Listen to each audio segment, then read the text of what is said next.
Welcome to Artistic Adventures.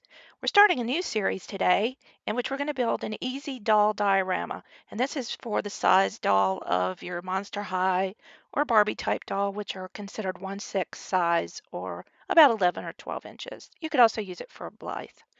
So we're going to start with a cardboard box, and this is one that I've cut up already a little bit just in preparation for this video. So basically, this was the size of the box before I cut the one of the sides off. And I wanted one that was tall enough so that I could film or take pictures of dolls in it that were about the size of a Monster High or Barbie. Now, this part I just cut another flap off and glued it on. That wasn't part of the original box. And I did put some tape down that bottom seam to hold it together after I cut the top off of the box. So this is going to be basically sort of like a living room or more formal living room type look. And I found this paper at Michael's. It's a thick, not cardstock, but thicker paper that sort of looks like maybe a wooden or parquet floor.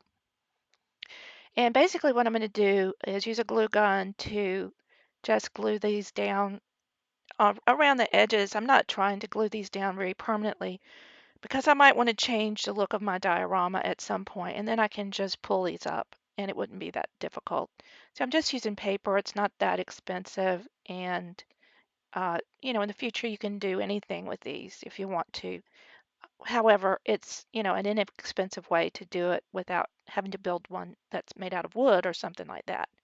All right, this is also paper that I bought the same size as that other floor paper, and I had to glue a seam down the center of it to make it long enough, and then I still am going to have to add another piece over on the side. And some people might only do the two sides. I did these three sides with one being movable because I wasn't sure exactly how my photography is going to work, so I can always cut it off later if I don't need it. But at this point, I do have that third flap that's movable over on the right. Now I'm cutting off a different color of paper for the top of the wallpaper, and then I'm going to put a chair rail around the center to cover up the seam and any unevenness. All right, so just still gluing around the top and the bottom and any seams that I have to hold it on there, but not anything, real extensive on the back. Now this pink piece I had to piece together, but it's going to be over on that flap that probably isn't going to show very much. So I'm not as concerned that I have a seam down the center of that. It may not even show at all, or like I said, I may end up cutting it off when I photograph the dolls. It just depends on the angle.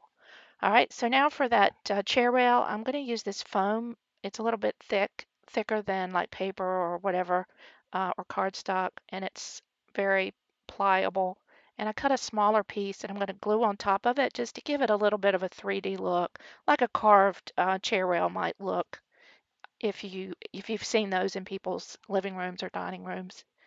So it's going to have that raised part in the middle that I glued the smaller piece on, and then I'm just going to glue it over top of that seam to hide the seam.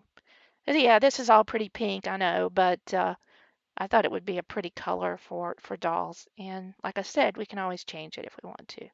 And now to cover up the bottom seam, or I guess it'd be like the floorboard, I cut another piece of that. I didn't make a 3D piece, just one straight piece, and I glued it over the bottom to hide the seam between the floor and the wallpaper. So now we've got the basics of the outline of this room. It's movable, like I said, we can change the way it looks.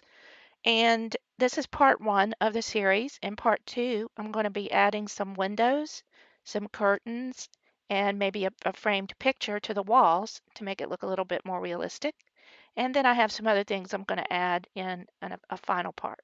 So make sure you subscribe and don't miss a thing. Thanks. Bye.